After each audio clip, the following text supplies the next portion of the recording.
Hi, it's Mrs. Ferris, and I think it's time for a story. Now, a couple of weeks ago, we had the story about Goldilocks and the Three Bears. Probably a story you all knew. But I wonder what would happen if characters from one story got mixed up in another story. What would happen? Well, we're about to find out, because our first book today is a fairy tale mix-up. It's Red Riding Hood meets the Three Bears. It's written by Charlotte Guillain, and it's illustrated by Carl West and published by Capstone.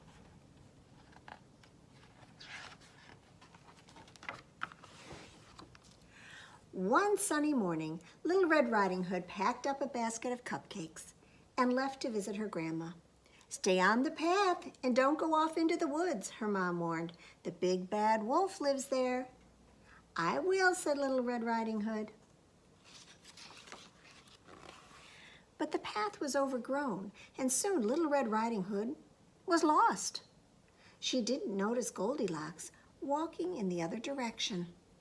The big bad wolf was happy. "Oh, two little girls lost in the woods," he muttered with a sly grin. "More food for me." And then he went after Goldilocks. Little Red Riding Hood finally arrived at a small cottage. "Oh," she gasped. "That's strange. I thought Grandma lived in a blue house. Maybe she painted it." The door was open. Little Red Riding Hood went inside. "Grandma," she called, "where are you?" "3 bowls of porridge," said Little Red Riding Hood. "What a big breakfast you're having, Grandma." Little Red Riding Hood cleaned up and put away the bowls of porridge, and then she got out her cupcakes that she had brought and put them on a plate. "Grandma," she called, "where are you?" Well, Little Red Riding Hood went to look in the living room. "What big chairs you have, Grandma," she said. And it was strange. Grandma had painted the house and bought 3 new chairs. Little Red Riding Hood looked all around for her grandma. "Grandma," she called, "where are you?" Little Red Riding Hood went upstairs to see if Grandma was taking a nap. She opened the door and looked inside the bedroom, and she saw 3 new beds. And she heard snoring. "What a loud snore you have, Grandma," said Little Red Riding Hood. She turned on the light and shouted, "Wake up!" And the 3 bears woke up. Little Red Riding Hood screamed and ran downstairs, and the 3 bears ran after her. "Don't be scared," called Mother Bear. "Cupcakes," said Baby Bear when he saw the plate on the table. "They're for my grandma," said Little Red Riding Hood. "You've come to the wrong house," said Father Bear. The 3 bears took Little Red Riding Hood through the woods to her grandma's house. But when they arrived, Little Red Riding Hood gasped, "Oh no!" The big bad wolf was about to eat Grandma and Goldilocks. And just then, the 3 bears gave a great big roar. Can you growl like a bear? Roar! And the big bad wolf screamed, "Ah!" and ran away.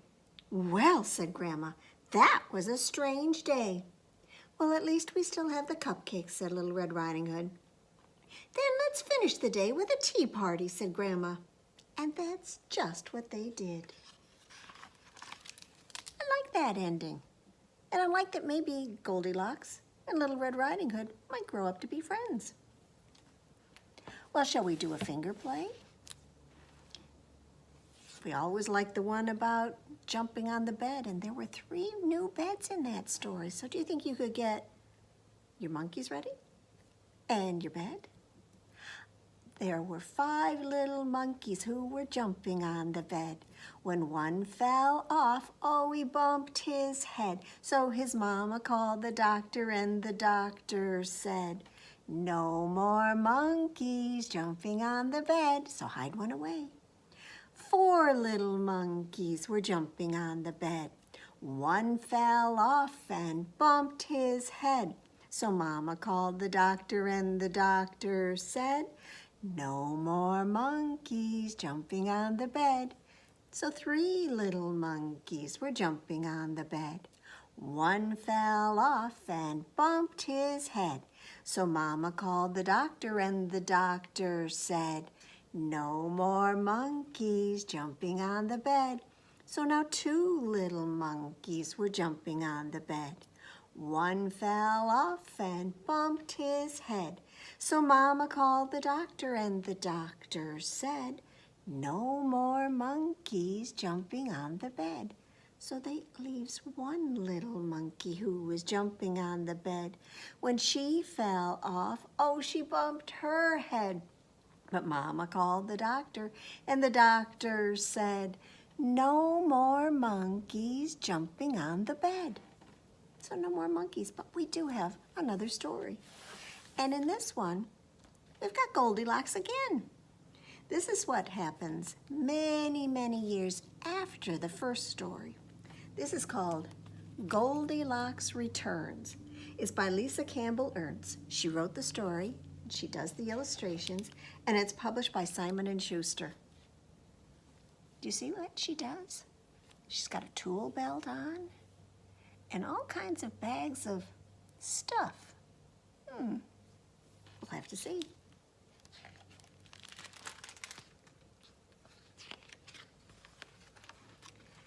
Now, as a child, she was known as Goldilocks, and she was very naughty indeed. Her favorite hobby was snooping in houses where no one was home, until, of course, all that dreadful trouble with the 3 bears.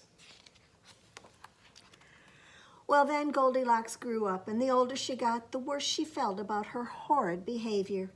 She shortened her name to Goldie. She pinned up her curls so no one would recognize her. Goldie opened a shop to help people protect themselves against snoops. It says, welcome to Goldie's Locks and Keys. But no matter how she tried to leave her life of crime behind, it haunted her day and night. Goldie had nightmares about bears. She cried at the mere sight of a teddy bear. Her customers even began to look like bears. Oh, I can't take it any longer, she said one night. It's time I set things right. So early one morning, Goldie loaded up her truck, turned her shop sign to closed, and then zoomed off toward the deep, dark woods. Can you guess where she's going? Now, at that very moment, the 3 bears whom she had scared out of their wits years before were sitting down to breakfast.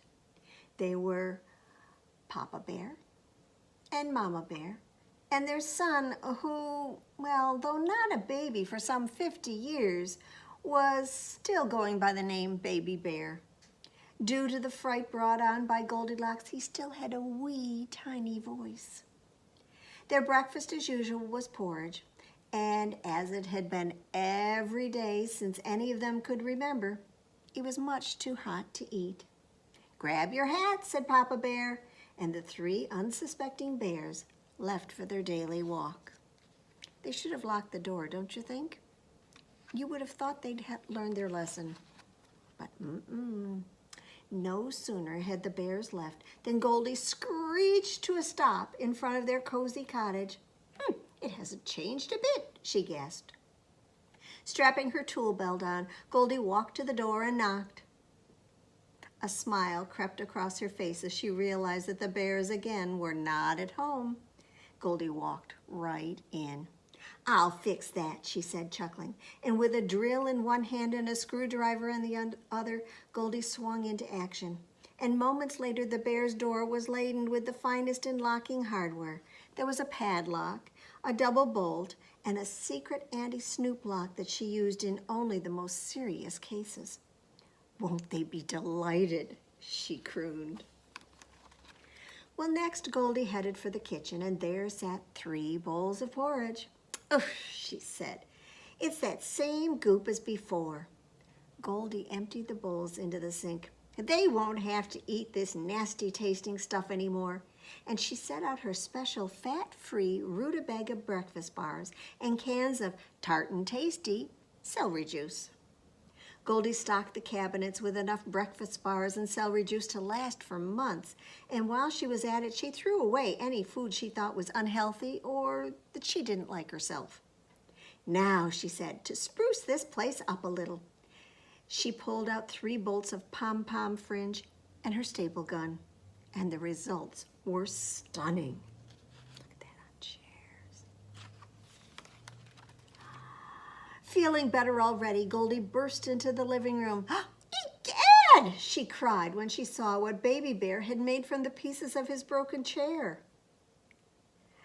"Nothing a little hot glue can't fix," she said, and she whipped out her glue gun, and in no time at all, she knocked the chair apart and made it a chair again. No more rocking horse. "Good as new," said Goldie. "No, better. Now to fix those ghastly chairs." Even after all these years, Goldie still judged Mama Bear's chair as too soft, and Papa Bear's chair was too hard. The stuffing was quickly moved from one chair to the other. Goldie hung hoity-toity drapes and scattered pillows and covered all the furniture with shiny plastic covers. "Perfect at last," she declared. Then Goldie raced up the stairs to the 3 Bears' bedroom. "Good gosh," she said, testing the beds of Papa Bear and Mama Bear. "Just as I remembered, too hard and too soft." And before you could say Rip Van Winkle, she had adjusted the stuffings to her own finicky liking. Goldie sprayed ravishing roses perfume in the air and tied bouquets of plastic flowers all around the room for a back-to-nature look. "Oh, it's glorious," Goldie sang, falling back on Baby Bear's bed to admire the room. "The bears will be so grateful." And suddenly, Goldie was exhausted. And once again, Baby Bear's bed was, can you guess? Just right. And before she knew it, Goldie had drifted off to her most peaceful sleep in 50 years. Well, the bears, meanwhile, were finally returning home from their walk. Seeing the truck, they began to worry. They hadn't had much luck with visitors in the past. "What on?" Papa Bear said, noticing the locks on the door. And then he heard Baby Bear squealing in the kitchen. "Oh no! Oh gosh! Oh my heavens!" he cried in his wee little voice. "Look! Look!" And with jaws dropping and eyes popping, the 2 older bears did just that. They looked. Papa Bear snarled at the sight of the table and bellowed in his big, deep voice, "Someone has taken my porridge!" And Mama Bear nodded. "Oh, someone has taken my porridge," she said in her medium-sized voice. And Baby Bear, discovering the mess in the sink, cried in his wee little voice, "Oh, someone has taken my porridge, and they've thrown it all away." Well, memory told the bears to race to the living room. And it was a shocking sight. Papa Bear's knees buckled and he fell into his now poofy purple chair. "Someone," he growled, bristling, "someone has been fooling with my chair." Mama Bear tried hers and gasped, "Oh, hard as a rock. Someone has been fooling with my chair." "Ah!" Baby Bear screeched, stomping up and down. "Someone has been fooling with my chair, and they put it back together. I really like the rocking horse." Well, all 3 bears ran helter-skelter up the stairs. "Phew!" Papa Bear gagged. "What's that smell?" "Ravishing roses," Mama Bear read, picking up the empty bottle of perfume from the floor. Well, the 2 older bears didn't even check their beds because they knew where to look. And what they saw made their fur stand on end. Baby Bear began to tremble. "Oh, she's back," he wailed, hoping it was all just a nightmare. Someone's been sleeping in my bed, and here she is again. And at that moment, Goldie's eyes popped open. "Oh, you're home!" Goldie shouted, crushing each bear with a hug and kissing their furry cheeks. The shocked bears opened their mouths to protest, but Goldie raced on. "Oh no, don't thank me. I know you're terribly grateful, but after all, I was the one who caused the trouble to begin with. Of course, I've more than made up for that." Goldie gleefully danced through the house, pointing out her deeds. "Naturally, I fixed that silly little chair," she said, "and I got rid of that nasty porridge. The rutabaga breakfast bars are fat-free, so you might even be able to lose a little weight there, Papa Bear." And she chuckled, tapping him on the stomach. Then a growl began to grow in Papa Bear's throat. But before he could get it out, Goldie tossed him the keys to the fancy locks she'd put on the door, hugged them all again, climbed into her truck, and she was off. "Wait! Come back!" yelled the bears. But it did no good. As her truck rounded a curve in the road, the bears saw a flash of gold. Goldie, smiling, unpinned her curls and shook them out in the breeze. Ah, it felt so good to have done a good deed. Well, the dazed bears slowly turned back to their cottage. They moved awkwardly about their fancy-schmancy house. They couldn't eat. They couldn't get comfortable in their chairs, so they finally went to bed. No one slept a wink. Well, the next morning, the three exhausted bears sat at the kitchen table, miserably staring at their rutabaga breakfast bars and celery juice. "Maybe we should go for a walk," Mama suggested, and they all ran for their hats. The three bears set off through the woods, relieved to be out of their house. But just then, Baby Bear spied something through the trees. Oh, it was a very mischievous-looking little girl skipping along the path that led straight to their cottage. "Oh no," he panicked, "not this again. We didn't lock the door. Quick, stop her. She might eat our food. She might mess up the fancy things. She might break my chair."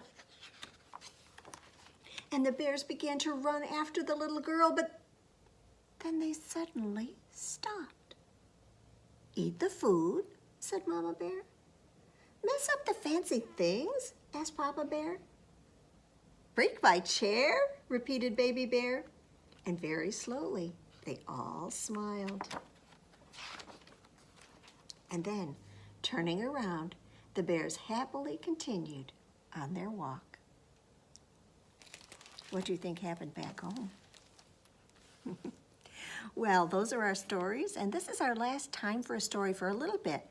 Watch the library calendar and we'll see what we're going to be having coming up in the fall. I hope you've enjoyed the stories, and I'd love to hear your comments about what you'd like to see the library doing for programming once school starts and fall gets here.